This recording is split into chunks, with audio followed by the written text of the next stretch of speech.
tey ñu amoon benn activité boo xam ne dañuy ñëwoon pour def ko fii ci Pikine muy remise de kit alimentaire à bépp patient tuberculeux boo xam ne mu ngi fii ci Pikine ñu di ko fi suivre muy jël traitement ba tey donc loolu nekkoon loo xam ne lu am solo la ndax tey loolu dañ ciy jaajëfal programme bi vraiment ci jaajëfal ambassadeur muy Pape Diouf ndax tey kit alimentaire boobu nga xam ne dañ koy jox malade yi nga xam ne dañu am feebaru tuberculose vraiment ndimbal la boo xam ne dafa am solo ci traitement parce que yëg-yëg la te dafa am solo te ki nga xam ne tey amee na jàngoro wala lenn mu xam ne yëg nañu ne xam na ne aussi dañu koy accompagner ci feebaram te feebar bi nekk na loo xam ne luy wér la ndax ministère de la santé ak programme bi teg nañ ay action yoo xam ne tey feebaru tuberculose dañ koy prévenir d'abord balaa ñuy faj dañuy prévenir ndax boo juddoo rek am na vaccin buñ la tegal boo xam ne buñ la ko ñekkee yàlla musal la ci tuberculose bu loolu weesoo programme bi day continuer day def ay activité de sensibilisation pour population bi xam lan mooy feebar bi ak naka lañ koy moytoo bu loolu lépp weesoo ba nga xam ne nit ki am na feebar bi tamit dañuy ñëwaat ki ka am dañ koy topp vraiment garab bi c'est gratuit ministère da koy teg au niveau des structures dépistage bi c'est gratuit lépp daf lay accompagner pour nga mën a gën a wër bu loolu lépp weesoo ak programme bi ñëwaat encore di gunge malade yooyu vraiment di leen jox ay kits alimentaires mu doon loo xam ne duñu rafetlu la vraiment di ko ci sant di ko ci gërëm di sant aussi son ambassadeur monsieur Pape Diouf merci beaucoup. léegi nag tey li ñu bëgg mooy dinañu jox parole benn malade boo xam ne mi ngi fi vraiment du koy suivre pour son traitement mu di ko suivre ba tey jii macha allah dinañ jox également parole ki nga xam ne moom mooy Pape Diouf mu wax ci moom itamit bu ñu paree jox parole ki nga xam ne moom mooy le coordonnateur du programme muy docteur Danfakha bu loolu weesoo nag ñu soog a dem nag ci li nga xam ne moom mooy remise symbolique u kit alimentaire bi voilà merci beaucoup. affaire bi jabar la ma njëkk kii bi la ma jabar la ma njëkkoon indi campagne bi mais après bu ma ñëwee di def traitement madame si dëgg yàlla moom jàpp na si bu baax a baax a baax ndax ba may ñëw fii oto moo ma daan indi fii di jóge ginnaaw raay di ñëw fii mënu ma woon a dox yàlla rek moo tax may wax mënu ma woon a dox oto moo may indi ba fii sama wundu kër la ma oto bi jëlee mooy indi ba fii maa ngi dégg deuxième étage pour ma wàcc si suuf sax dañu may jàpp mais bu ma traitement bi di topp traitement bi madame si tamit di ma conseillé tout le temps di ma woo téléphone di ma naan mbaa yaa ngi def lii del def lii del def lii xam nga tout le temps di ma accompagner bu baax a baax a baax a baax moom nag wax dëgg yàlla moom sant naa ko bu baax a baax a baax a baax ndax liggéey bu muy def waaw képp kuy malade ci côté boobu moom jàpp na si bu baax di sant waa hôpital bi bu baax dëgg yàlla moom jàppale nañu ma léegi damay dox ginnaaw raay ba fii aller retour tànk laa koy doxee ku daal dugg oto ñi lay jàpp ngay ñëw ba doxal sa bopp santal yàlla bu baax garab yi nag ñu may jox garab yi nu mu waree may suivre sama traitement yi nu mu waree xam ne 6 mois maa ngi koy respecté bu baax wax dëgg yàlla moom tout le temps moom daf may woo téléphone yàlla rek mooy tax bu dee sa bàmmeel madame si tout le temps daf may woo téléphone man dama dem sax daf ma boole ci famille am si njabootam yi la ma boole ndax li may communiqué ak moom yaakaar naa pour man de xam naa ne man rek lay communiqué ak noonu amul kenn ku muy communiqué ak moom sant naa ko yàlla bu baax a baax di leen gërëm di baax di leen gërëm di leen sant yi ñëpp maa ngi tudd Moussa Sané Moussa Sané waaw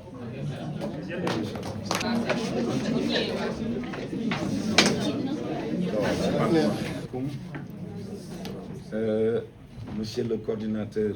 du PNT, Madame le médecin-chef de district, Mesdames et Messieurs les membres du CDS, Mesdames et Messieurs les membres de RNAS, LUT, chers personnels du district sanitaire de Pikine, chers bénéficiaires, Mesdames et Messieurs les journalistes. C'est avec une profonde émotion et un sens aigu de responsabilité que je prends la parole aujourd'hui à l'occasion de cette cérémonie de remise de kits nutritionnels destinée aux patients tuberculeux en milieu carcéral et communautaire. Lors d'un échange avec le docteur Fodé Danfakha, coordonnateur du programme national de lutte contre la tuberculose, j'ai été particulièrement marqué par une réalité douloureuse. La première cause d'abandon du traitement n'est pas seulement la lourdeur du protocole médical, mais bien souvent l'absence de moyens financiers pour se rendre au centre de santé et l'impossibilité pour certains patients de prendre un petit déjeuner après la prise de leurs médicaments. Comment espérer qu'un malade poursuive son traitement dans la dignité si son ventre est vide et si chaque déplacement vers le centre de soins devient une épreuve insurmontable? Cette vérité m'a profondément interpellé. Elle m'a rappelé que derrière chaque chiffre, il y a une vie, une histoire, une souffrance. C'est pourquoi, avec le soutien du programme national de la lutte contre la tuberculose et de nos partenaires, nous avons décidé d'apporter une dotation nutritionnelle à 685 patients répartis dans les districts à forte charge et dans les maisons d'arrêt et de correction. Chaque patient bénéficiera d'un appui pour le petit déjeuner et le transport pour une durée de 6 mois. Le montant total de cette dotation s'élève à 20 560 000 francs.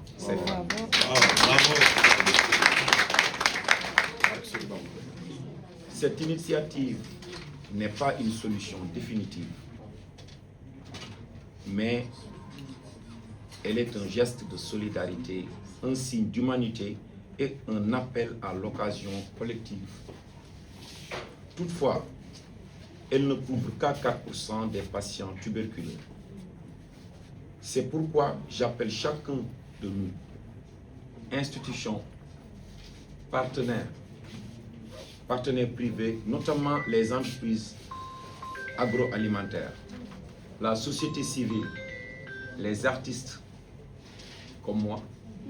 les sportifs, les bonnes volontés à se joindre à cet élan de solidarité pour contribuer à l'élimination de la tuberculose dans notre pays, le Sénégal. Étant moi-même un natif de la banlieue, j'ai choisi de commencer cette initiative par les districts de Pikine et Guédiawaye. Mais mon engagement ne s'arrêtera pas là. Je compte parcourir l'ensemble du Sénégal pour apporter mon soutien moral à tous les patients tuberculeux. Ces malades ont besoin d'un accompagnement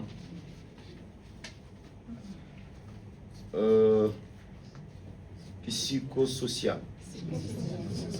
d'écoute et de solidarité, et non de rejet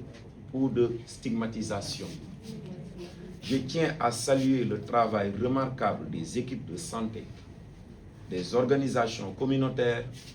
des associations de patients tuberculeux et de tous ceux qui, chaque jour, se battent pour que la guérison devienne une réalité. Je rends un hommage particulier au docteur Fodé Danfakha, dont la vision et la rigueur inspirent cette mobilisation. Ensemble, nous avons le pouvoir de faire reculer la tuberculose. Ensemble, nous pouvons bâtir un Sénégal solidaire et résilient. Un Sénégal où chaque malade sera accompagné avec dignité et où personne ne sera jamais laissé pour compte. Je vous remercie.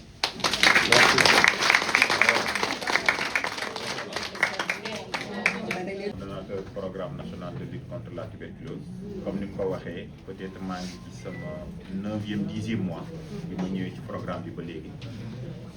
di sant di gërëm médecin chef de district bi nga xam ne moom moo ñu dalal tey mais aussi di ci profité wu di sant di gërëm personnel de santé parce que man nekkoon naa district xam naa li ngeen di daj au niveau opérationnel malgré l'insuffisance de moyens malgré surcharge de travail bi vous êtes tout le temps là di liggéey 24 heures sur 24 donc ñoo ngi leen di sant di leen gërëm li may wax toujours rek santé li ñu mën mooy ñaanal leen yàlla fay leen li ngeen di def ci lu baax parce que bépp personnel de santé bu xëy suba ba ngoon jàppal ne sauvé nga plus de 20 000 parce que peut-être kooku su jaarutoon sa loxo après mën na ko indil ay complications di sant di gërëm madame Sy bi nga xam ne témoignage bi wane na ko et que c'est unanime ci malade yëpp soo ñëwee liñ lay wax toujours mooy dañuy accompagner même ñoo ngi nekkoon bureau mu ñuy nekk lay anecdote yoo xam ne peut-être bu fi nekkutoon wala bu amutoon attitude boobu peut-être malade boobu tey du lii la ñuy wax maintenant ñoom li ma leen di wax toujours xam naa ne ñoo ngi leen di sant lu metti lu bari et que defuñu ci yéen moyens yi war pour ngeen def seen liggéey mais malgré ça seen résultat chaque année dafay nekk résultat yu baax parce que tey 100 malades yoo jël lu mu bon 90 yi dina nekk ñoo xam ne dinañ jël seen traitement ba wér donc loolu day wane ne Sénégal bokk na ci pays yi ëpp yiy joxe succès parce que am na pays yooyu dem ay 60 la ñuy nekk wala 40 donc loolu ci kanamu médecin chef bi ak district bi vraiment programme bi ñoo ngi koy remercier di ko gërëm di ko wax ne kontaan nañ trop ci sa liggéey na yokk góorgóorlu peut-être lii gën a neex mi ngi ci kanam Pape Diouf nag moom je pense que toujours dama koy wax mënuma am fayam parce que déjà toujours damay wax ne acte bi rek mais le fait que mu réceptif parce que du ci moom lañ njëkk fëgg nañ bunt yu bari parce que man li ma comprendre dama ne tuberculose du ñun personnel de santé ñoom ñoo ko mën a faj ñoo ko mën a gérer parce que tey sooy xool déterminant yi ci biti la nekk nit mënul daw lu ma xamul population bi xamuñu tuberculose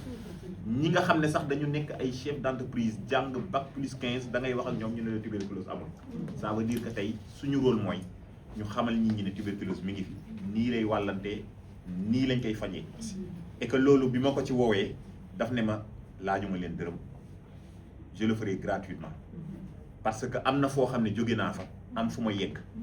man li ma yàlla may muy sama kàddu dinaa ko def ci nga xam ne dina jëriñ Sénégal et que je pense que tey loolu la ñuy woo ci bépp porteur de voix que yow li la yàlla may parce que moom tey fi baatam àgg sama baat àggu fa tey Pape Diouf su génnee télé wax ñi koy déglu ñi koy gëm dina ëpp que man su ma waxee donc vraiment loolu ñoo ngi ko ci sant di ko gërëm ak équipe am Alioune Badara bi nga xam ne vraiment moom laa ëpp li may liggéeyal lépp luy coordination ci moom laa koy def di leen sant di leen gërëm di wax rek toujours yàlla na leen yàlla fay li ngeen di def jàpp leen ne 5 minutes boo def ci communication sauvé nga des centaines de vies parce que tey tuberculose nekk na loo xam ne ci àdduna bi nee nañ mun nañ ne chaque 3 secondes am na ko ci ñàkk bakkanam ci àdduna bi Sénégal tey chaque 18 heures am na ko ci ñàkk bakkanam donc je pense que nit bu jëlee 5 minutes wax ci tuberculose jàppal ne dina koo xam ne kat feebaroon na di dem ci sëriñ yi mu dégg wax jooju mën na dem ci hôpital yi mu faju te jàpp nañ ne képp ku ñëw hôpital comme kii ni mu ko waxee suñu ñëw dañ lay jàppoo mais booy génn da ngay daw ñibbi sa kër donc loolu day wane ne traitement bi c'est efficace ku ko jël na mu waree da nga faju mais dafa am lenn lu mu àndal gis nañ ne jël traitement bi rek doyul parce que dafa nekk garab boo xam ne dañ naan la boo koy jël bu lekk mais boo ko jëlee ba pare il faut que nga lekk professeur Massamba da ko doon wax daf naan war nañ xoolaat garab bi parce que man gis naa ne bi ma ko jëlee ba wér dafa mel ne dama gën a yokk sama doole parce que effectivement boo koy jël daf lay lekk loo mais tey koo xam ne da ngay liggéey di daan sa doole ci li ngay liggéey ngay lekk mais boo feebaree bañ lay jàppoo te que liggéeyatoo ñu ne la il faut que nga yokk la nga doon lekk day poser problème donc loolu moom moo waral acte bii mu def tey mënuñ sax mesurer ampleur bi muy def après parce que dina permettre comme ni mu ko waxee yaa que 4% alors que li ñu bëgg mooy chaque malade boo xam ne suba nee nañ la da nga am feebar bi pendant ce 6 mois ñu mën di la accompagner loo xam ne da nga ko lekk mais mën aussi di la accompagner ci ngay paas parce que mooy peut-être seul maladie bi nga xam ne booy faju da ngay ñëw ci structure bi madame si bi jox la garab bi xool loolu nag ñu bëri dañ naan metti na mais li ko waral mooy dañuy bañ ëllëg mu am résistance ba garab yi fi nekk du mën a fajati kenn parce que tey soo ko joxee nit ak effet secondaire yi mun ne ah bàyyil ma añ ba pare jël ko wala bàyyil ma jël ñaar su ma ndékkee ñaar su ma añee alors que du noonu soo koy jël biir bi dara du ci nekk donc vraiment Pape ñoo ngi lay sant di la gërëm comme niñ ko waxee yàlla na la yàlla fay yàlla na yàlla yokk sa mën-mën yàlla na la yàlla yokkal réussite ci sa projet yi nga xam ne da nga koy teg di la wax ni programme bi mi ngi fi incha allah dinañ def comme ni mu ko waxee tour boobu dinañ continuer aussi di def plaidoyer di woo nit ñi nañu jël exemple parce que tey là aussi si on est ouvert, si on a eu à faire des activités de sensibilisation et autres, c'est parce qu'effectivement très tôt, elle a pris la lutte contre la tuberculose comme une sacerdoce. Maintenant, je remercie vraiment Pape, que je ne cesserai jamais de remercier, parce que lui, depuis qu'il a accepté d'être le parrain de la lutte contre la tuberculose,